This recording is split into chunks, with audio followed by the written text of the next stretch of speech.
بسم الله الرحمن الرحيم وبه نستعين وصلى الله تعالى على النبي الكريم. نحن اليوم مع الفصل الثالث للباب الثالث، الباب المعنون بالعصر الإسلامي، والفصل الثالث الذي عنوانه دور القيادة العثمانية. في الفصلين السابقين درسنا عهد الخلافة الراشدة، القيادة الإسلامية الرشيدة التي هي تمثيل للإسلام في باب السياسة وفي باب الاجتماع. ثم درسنا الانحطاط وحدوث ونشوء الانحطاط في حياة المسلمين عامة، من السياسة إلى الاجتماع والأخلاق. ثم وصلنا إلى باب القيادة العثمانية، لأن هذا العهد الذي يسمى عهد القيادة العثمانية بداية عهد جديد في تاريخ المسلمين. لقد جمع المصنف عهد الأمويين وعهد العباسيين بفصل واحد، وحكم على الأوضاع العامة من جانب السياسة بالوضع للانحطاط في حال المسلمين عامة. وإذا كنا نتكلم عن القيادة العثمانية فإنها فتحة جديدة لباب تاريخ الإسلام أو تاريخ المسلمين إذا صح التعبير، لأن هذا الدور كان هو انتقال السياسة والإمارة والحكومة للمسلمين جميعا بنظرة الخلافة إلى العجم من العرب. إلى الآن كانت الحكومة والإمارة بيد العرب، ولكن الآن ينتقل الإمارة والخلافة إلى العجم بظهور العثمانيين على مسرح التاريخ.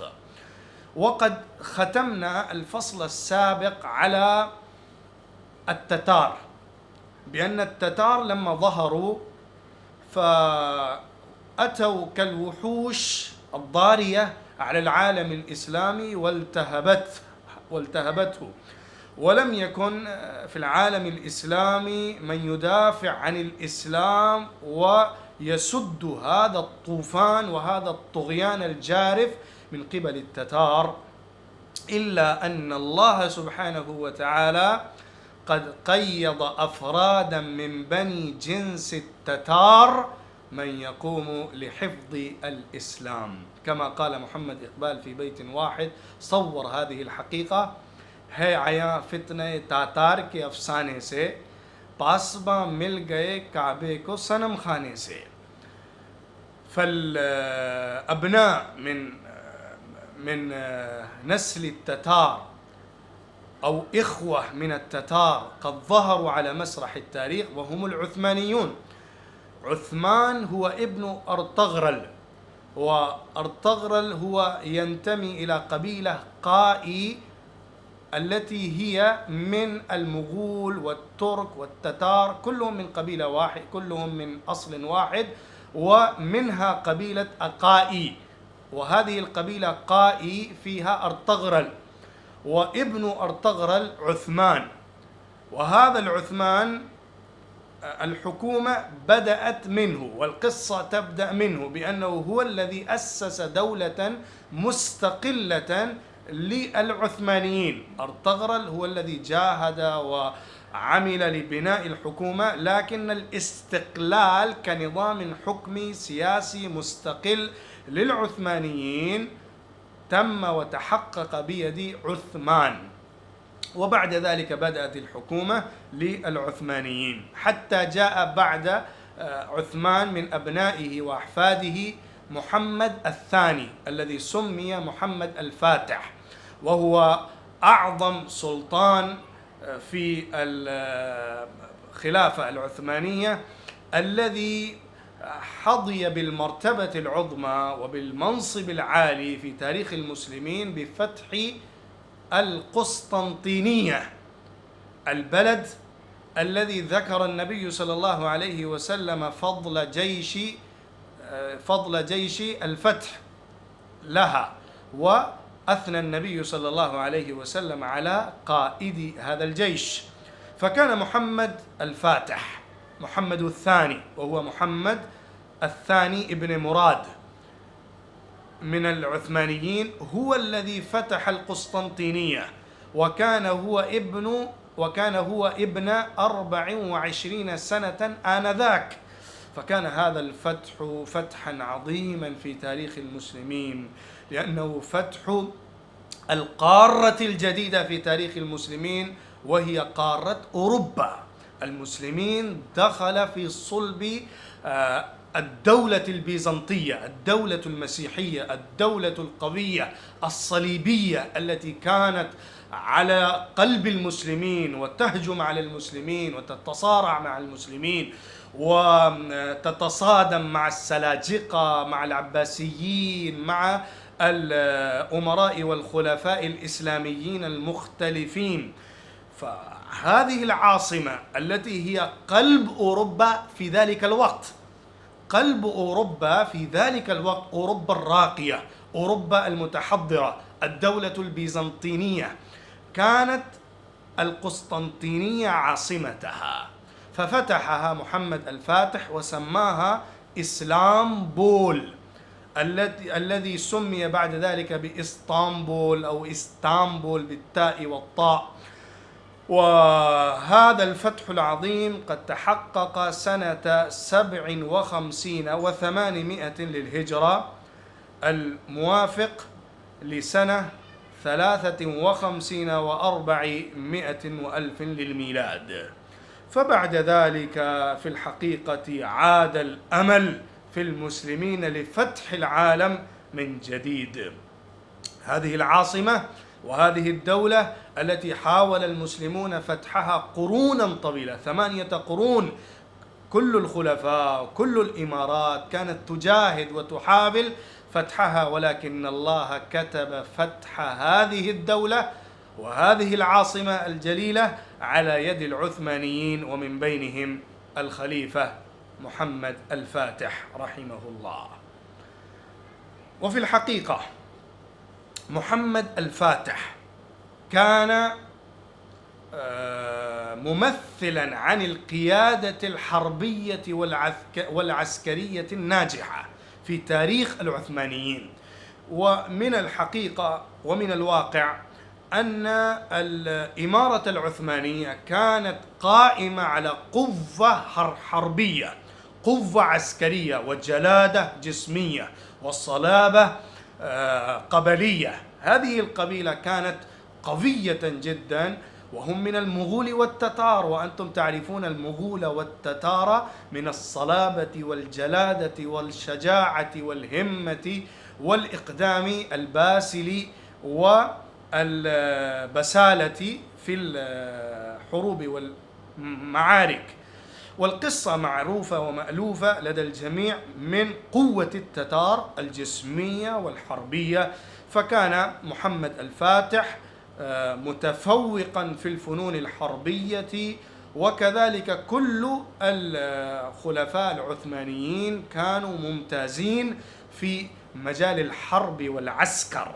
كانت عندهم معدات حربية تامة راقية في ذلك الوقت، حتى كانت أوروبا المتحضرة أمام هذه القوة الحربية للعثمانيين في آخر الصف، وبعيدة جدا عن مواكبة هذا السير الذي يسايره خلفاء الترك. واعلموا أن هذا الفتح الذي تحقق لمحمد الفاتح لم يكن اتفاقا، أو لم يكن بسبب ضعف أوروبا فحسب. نعم، كانت أوروبا ضعيفة، كانت الدولة البيزنطينية ضعيفة جدا ومتصارعة متصادمة في فرقها داخلها، لكن فوق ذلك كانت القوة العسكرية والحربية البالغة الفائقة عند محمد الفاتح وعند العثمانيين، كانت سببا من أسباب تقدم العثمانيين على أوروبا في الحروب وفي المعارك. ولما دخل محمد الفاتح القسطنطينية لفتحها، كانت تحت قيادته 300,000 مقاتل، وكان أسطول محمد الفاتح جامع على 120 سفينة حربية. هذه المعدات وهذه الآلات الحربية وهذه الغلبة العسكرية والتفوق الحربي لمحمد الفاتح كان سببا من أسباب تقدم محمد فاتح وفتحه القسطنطينية كما اعترف بها مؤرخو أوروبا. ومن جلادة وصلابة وقوة وشجاعة وهمة وقيادة ونجاح القيادة والإقدام الباسل الجريء المغوار من قبل محمد الفاتح أنه أزلق على الأخشاب المطلية بالشحم سفنا. جاء بالسفن وجعل الأخشاب الأعياد العيدان وجعل عليها الشحم حتى ينزلق، ثم أجرى عليها السفن حتى وصلت إلى داخل أسوار القسطنطينية. أتى من البحر ودخل إلى البر ودخل في داخل المملكة بهذه السفن التي جرت على الأخشاب المطلية. ثم فتح باب القسطنطينية، ولا يزال الجدران لهذا الباب موجودة رمزا لهذا التاريخ. وهناك معرض في إسطنبول يمثل ويعرض فتح القسطنطينية بيد محمد الفاتح بالصور الرمزية، بل بالصور الجارية والصور الواقعة، ليس الصورة بمعنى صورة على الجدران أو صورة على الأوراق، بل إنها صورة على الأرض حتى تفهم القصة لفتح القسطنطينية. والحمد لله لما أنا زرت إسطنبول قبل 2 أو 3 أعوام فزرت هذه المناطق وزرت أسوار القسطنطينية، فإنها لا تزال تحكي لنا قصة بطولات سلفنا الصالح. الآن نذكر بعض المزايا والخصائص للشعب التركي. الأمة التركية والأمة العثمانية كأمة كقوم كشعب له مزايا، ولهذه الأمة خصائص لا بد أن نفهمها حتى ندرس تقدم هذه الأمة وغلبة هذه الأمة على قارات 3 في آن واحد. القوة العظمى لمدة أطول القوة العظمى استمرت ودامت في تاريخ الإسلام وفي تاريخ الإنسانية. لابد أن ندرس مزايا وخصائص هذا الشعب. فيذكر المصنف من خصائص ومزايا هذا الشعب 3 مزايا و3 خصائص. إذا فهمتم هذه الخصائص لفهمتم وأدركتم نجاح هذا الشعب في التقدم على سيطرة المناطق الكثيرة من الشرق والغرب. فالخصيصة الأولى: إن شعبا تركيا هو شعب ناهض متحمس طموح. يعني هذا الشعب لم يبرز على مسرح التاريخ من شعوب حاكمة سابقة كما ظهرت الشعوب الأخرى في البلدان العربية. الإمارة العباسية ظهرت بعد الإمارة الأموية في الدولة العربية، وهم الذين رأوا تقدم الأمويين وواجهوهم وعاشوا معهم. لكن العثمانيين ظهروا وبرزوا على مسرح التاريخ وأتوا ووصلوا إلى سدة الحكم، وهم أمة ناشئة حديثة لم تكن عندها حضارة أو ثقافة أو مدنية أو دولة أو إمارة أو حكومة سابقة، ليس لها عهد بالإمارة والسياسة، فإنها ظهرت بقوتها وجلادتها وسطوتها الطبيعية. وإن روح الجهاد، روح الكفاح والنضال، روح المقاومة، روح المغامرة بالحياة كانت راسخة وقوية في هذه الأمة، ولم تصب بالأدواء الاجتماعية والخلقية التي يصاب بها الأمم التي عاشت في الحضارات وفي المدنية الكبرى. الخصيصة الثانية: هذا الشعب كانت عنده القوة الحربية متوفرة تماما. القوة الحربية من ناحية الجسم والجلادة الجسمية الجسدية كان العثمانيون على درجة عليا، ومن باب إعدادات واستعدادات حربية ومعدات عسكرية كانوا في تفوق، وكانوا في غلبة، وكانوا في تقدم، وكانوا على قمة عالية وعلى ذروة عليا من استعداد حربي عسكري، باستخدام الآلات للحرب وباتخاذ موارد القوة الحربية.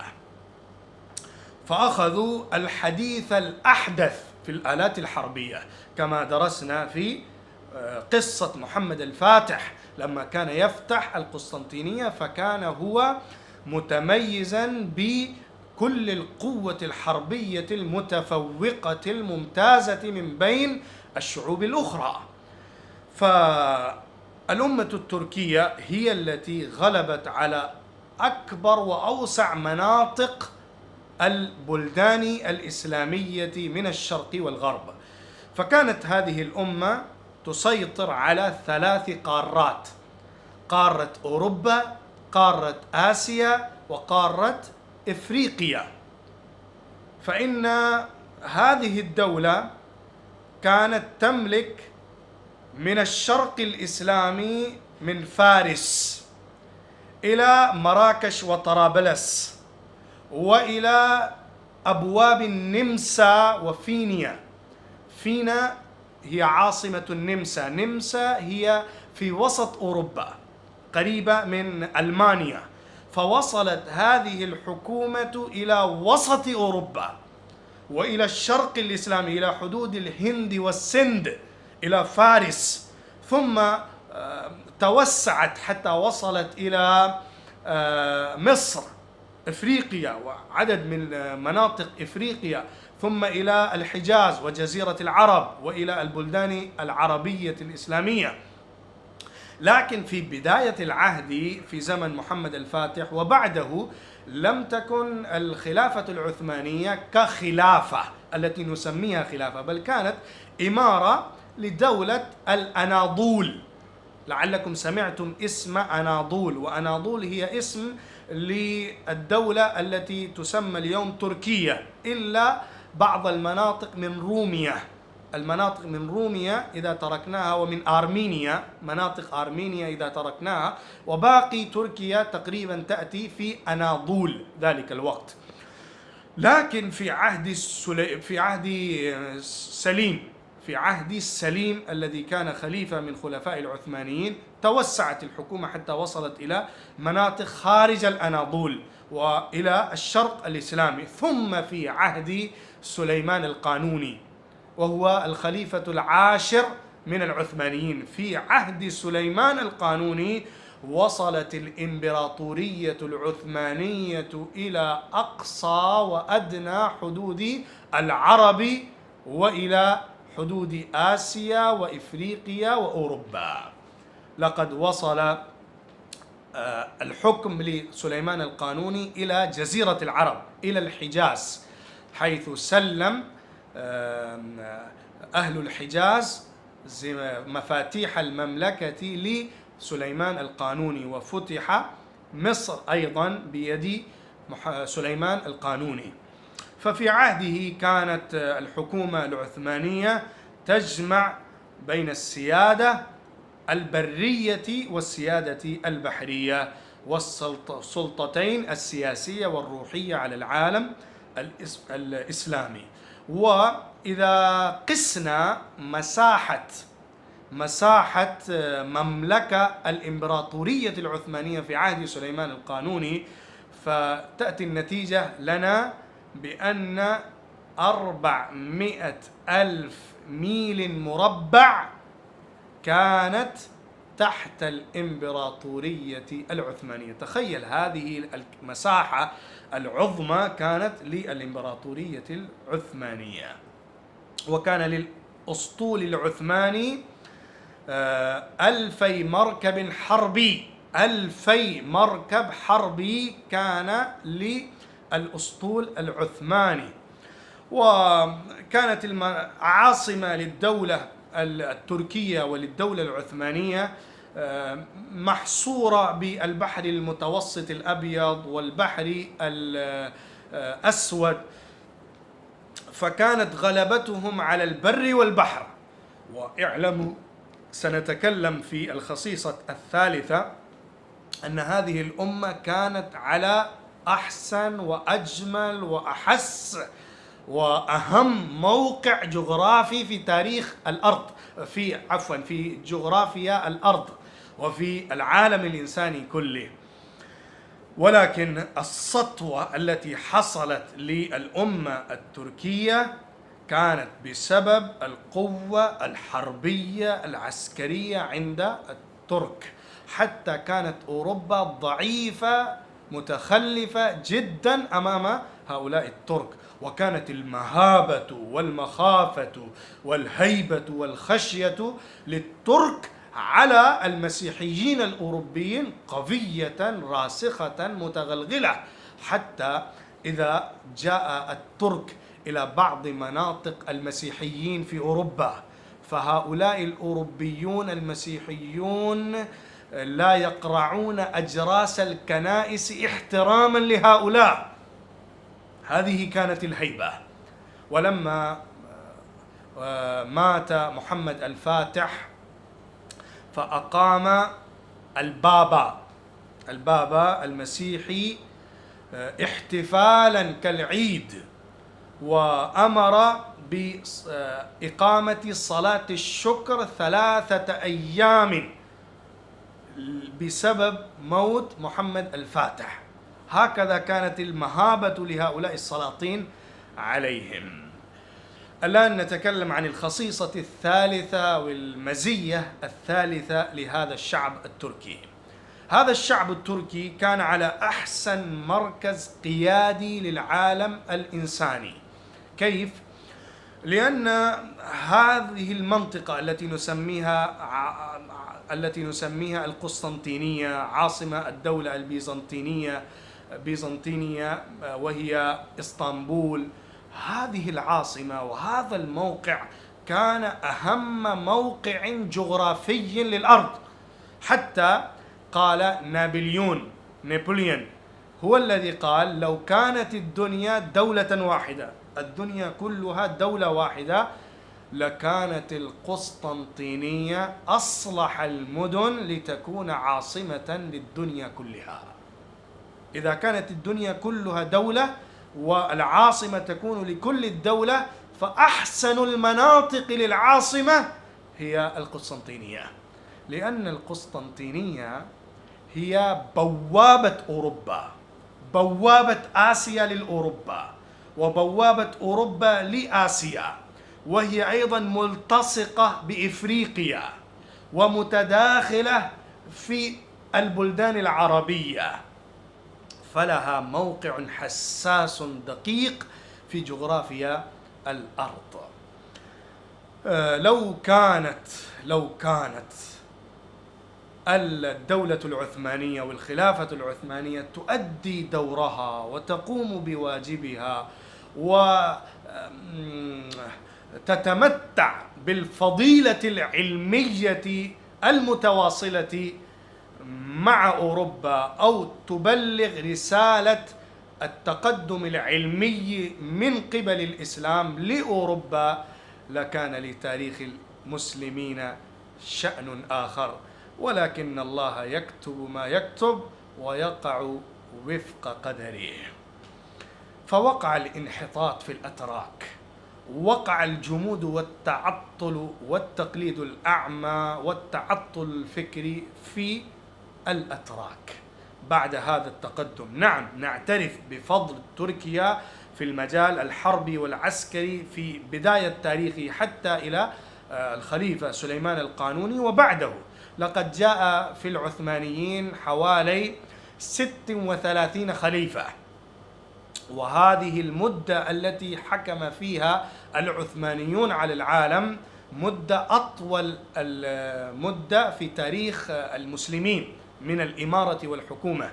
فكان العثمانيون حوالي 6 قرون لهم إمارة وخلافة في العالم الإسلامي، بداية بالإمارة المحلية وحتى توسعا إلى الحدود الإفريقية والأوروبية والآسيوية، حتى ترفرفت راية الخلافة العامة الشاملة لأكثر مناطق المسلمين. ولكن أصاب الأتراك الانحطاط، انحطاط خلقي وانحطاط حربي. كيف؟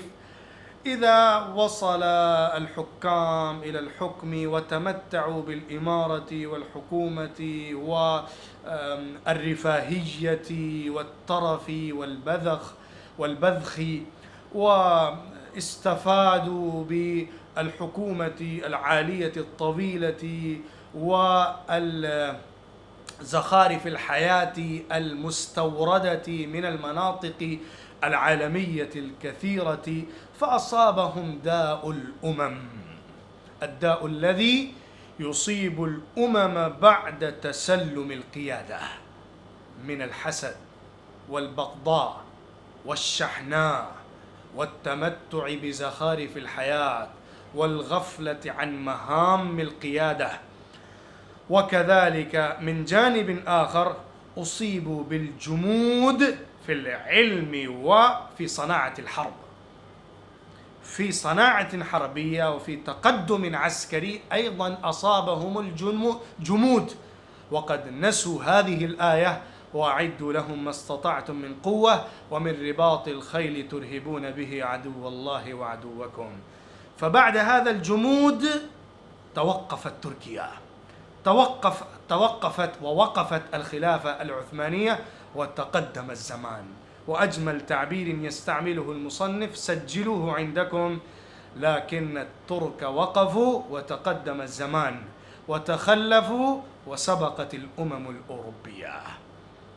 بسبب هذا الجمود والتعطل وقف الترك وتقدمت أوروبا، فأصابهم الجمود العلمي. لقد وقع الجمود العلمي في تركيا.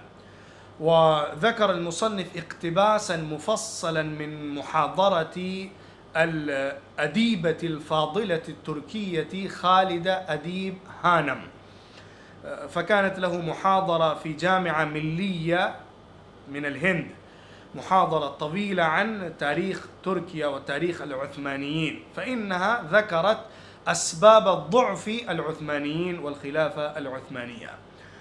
فأنا ألخص لكم محاضرته والاقتباس من محاضرته بأن الجمود العلمي إذا كنا نتكلم عنه في تركيا وفي الخلافة العثمانية فكانت فلسفة إغريقية، فلسفة أفلاطونية، فلسفة أرسطاطيليسية، فلسفة أرسطاطاليس، فلسفة الإغريق واليونان وأفلاطون وسقراط وبقراط، هي الفلسفة التي كانت تسود في الأوساط العلمية التركية.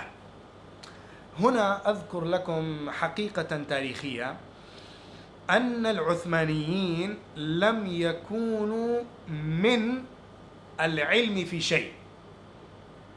هذه الأمة لم يكن لها عهد بالعلم في شيء، لأنها أمة بدوية، أمة ظهرت كأمة وحشية وأمة قوية وجليدة، لكنها لم تكن متمتعة بالرقي العلمي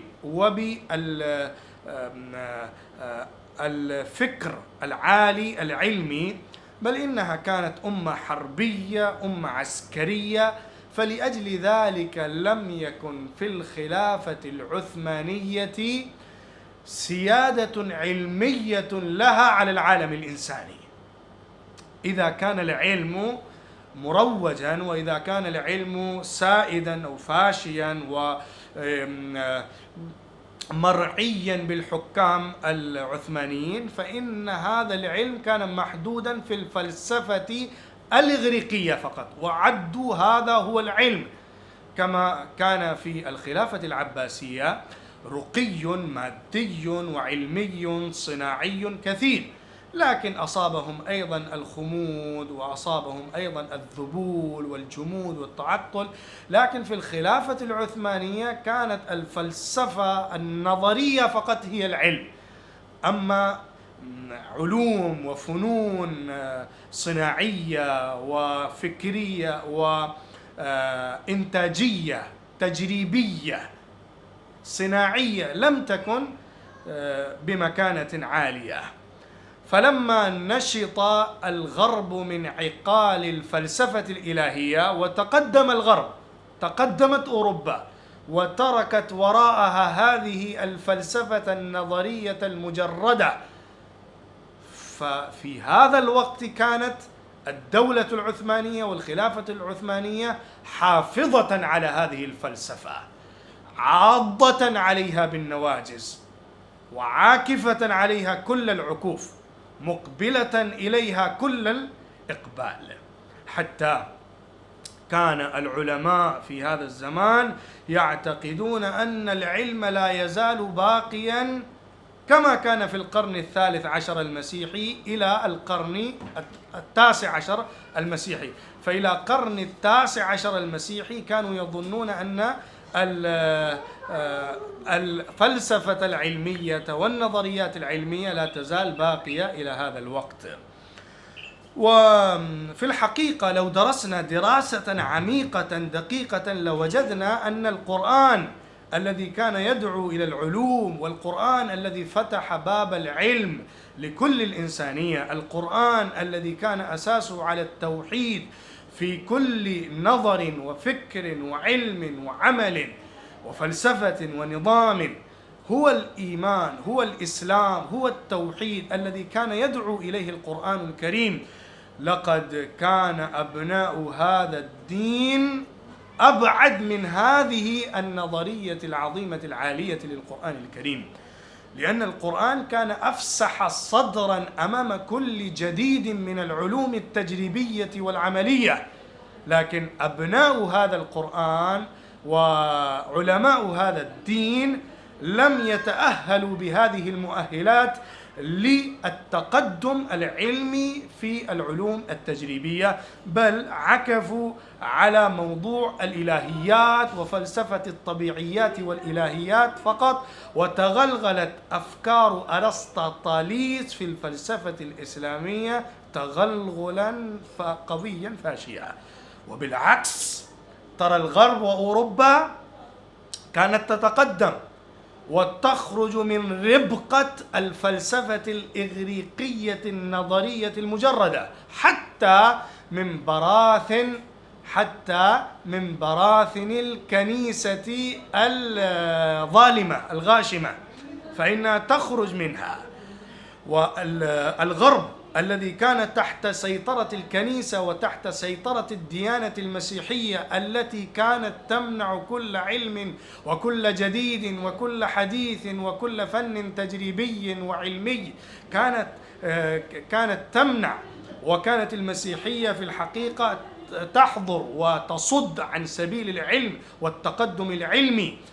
ولكن الغرب صارع وناضل وقارع وقاوم هذه الفكرة المسيحية الدينية حتى تقدم أوروبا وتقدم الغرب، وبطرق علمية إلى اكتشافات حديثة مهمة تقدم علماء النصرانية وسادوا على العالم الإنساني كله. ووقعت معارك بين الدولة النصرانية المسيحية الكنسية وبين الشعب الناهض الشعبي المتقدم. وقعت معارك دموية بين العلم والدين ولها قصة طويلة، سوف نتكلم عن بعضها في الباب الآتي عن الحضارة الأوروبية إن شاء الله. لكن العلماء في تركيا لم يعتنوا بالعلوم التجريبية ولم يتوجهوا إلى هذا الجانب للتقدم. كانت الوسائل عندهم موجودة، كانت الإمكانات عندهم متوفرة، وكانت المراكز والمدارس العلمية عندهم حاضرة، وكانت المواقع والفرص للتقدم العلمي كانت عندهم متاحة، لكنهم لم يهتموا بها، بل أصروا على الفلسفة النظرية المجردة الجافة.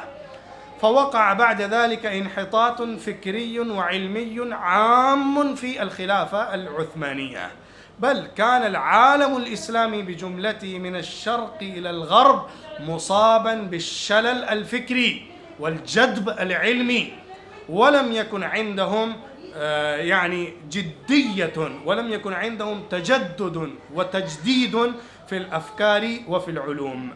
أخذه الإعياء والفتور.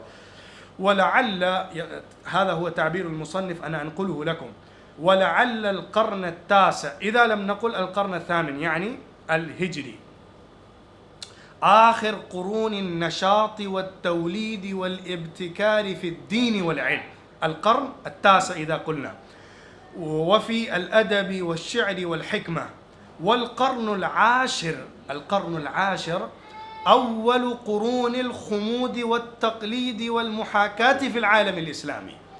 والقرن العاشر هو قرن بداية الخلافة العثمانية. لذلك أنا قلت الخلافة العثمانية لم يكن لها عهد بالعلم وبرعاية وحماية العلم الجديد والتيارات العلمية بشيء وبكثير.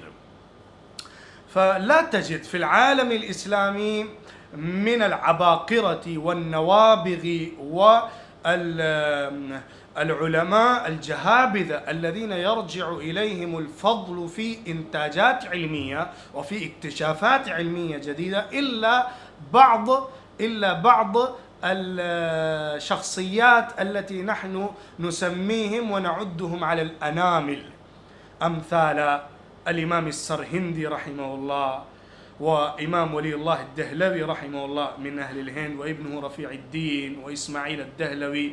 لقد ذكر المصنف من هؤلاء الشخصيات الذين كانوا في الهند في الدولة المغولية الهندية.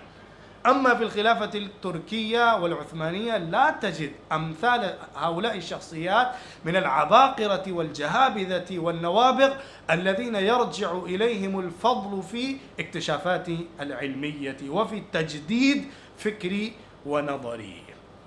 وفي مجال الأدب والشعر أيضا نرى جمودا وفتورا وبرودة في هذا العصر، بل كان هناك تملق للحكام بالمدح في القصائد، وتزلق إلى الأمراء والسلاطين بالأشعار وبالأدب. وكذلك حلقات التعليم أيضا كانت ضعيفة في الدول الإسلامية، لأن الكتب التي كانت تدرس في حلقات التعليم ونصاب التعليم ونظام التعليم أيضا كان جافا، أيضا كان بعيدا عن الحيوية والجدية والتجدد، وكان مصابا بالشلل والجمود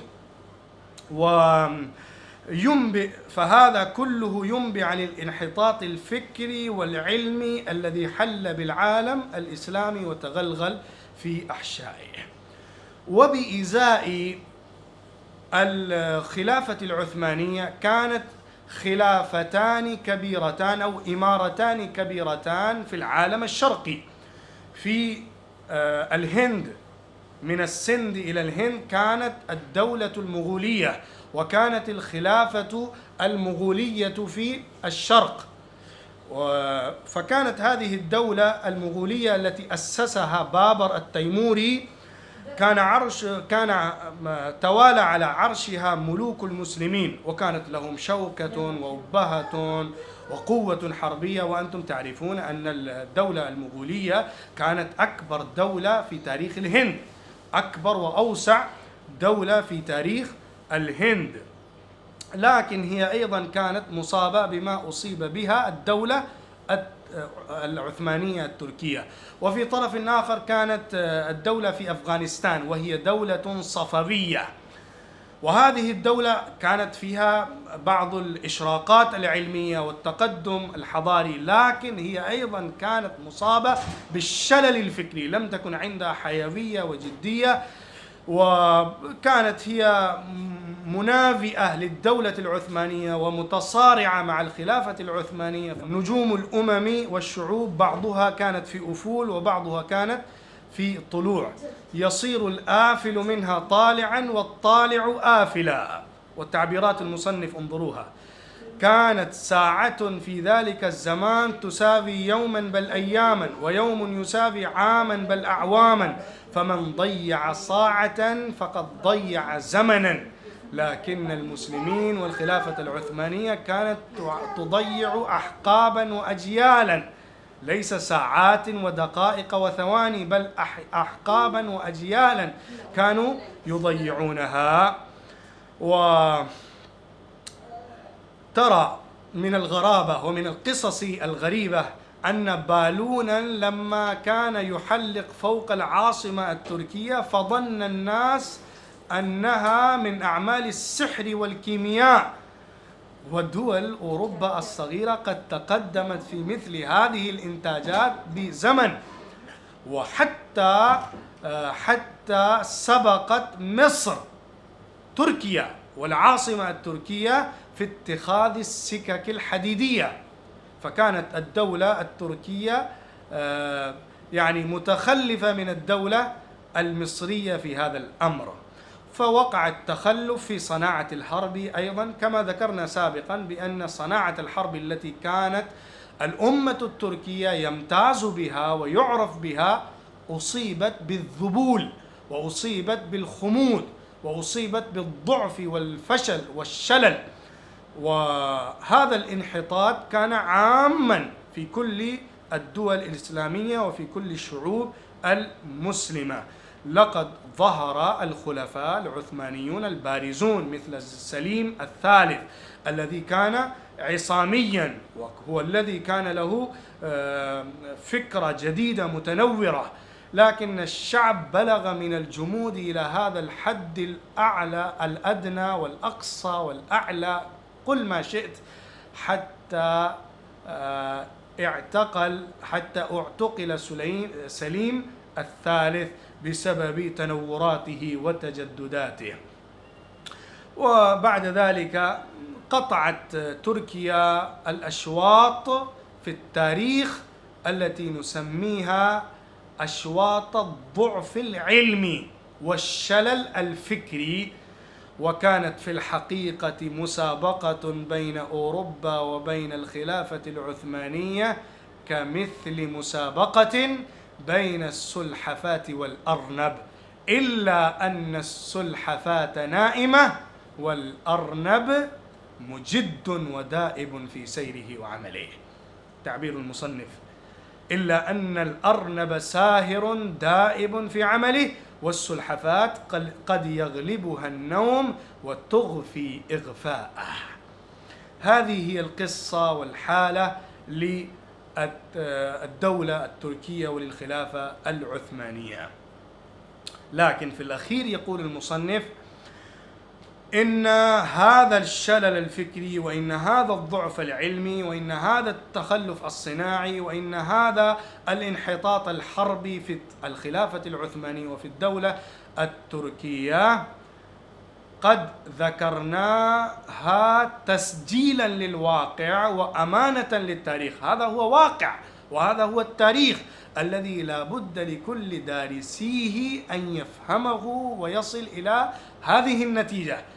قد ذكرناه أمانة للتاريخ، لكن نقول مما لا شك فيه أن الخلافة العثمانية مع علاتها ومع ضعفها ومع انحطاطها كانت حصنا حصينا وسدا ذريعا وثورا منيعا للمسلمين قاطبة في العالم الإسلامي كله، لأن الخلافة العثمانية كانت في الشرق وفي الغرب، في البلدان العربية والآسيوية الشرقية إلى حدود الدول الأوروبية حتى وصلت إلى أوروبا الوسطى، فأوسع وأكبر مساحة أرضية ومناطق أرضية للمسلمين.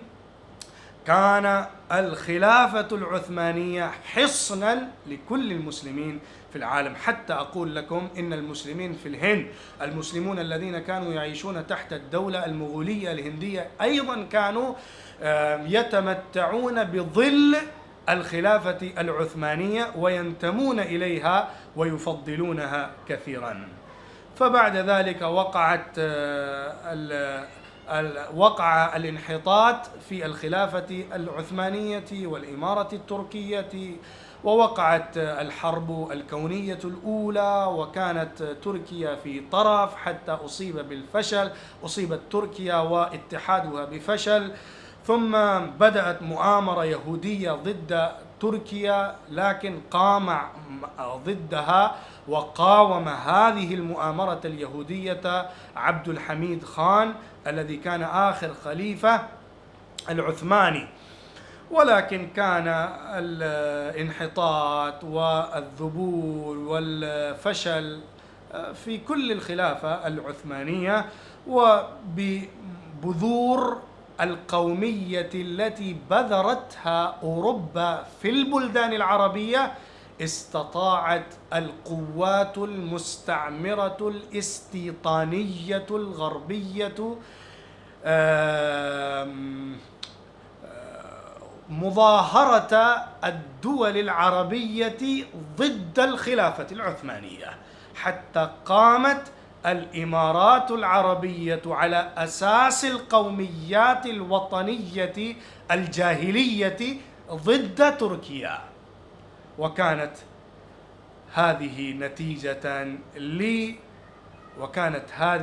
نتيجة لفشل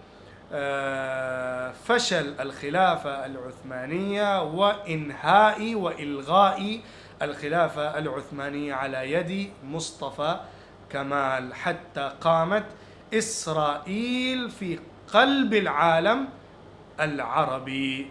وصح المثل العربي: إنما أكلت يوم أكل الثور الأبيض.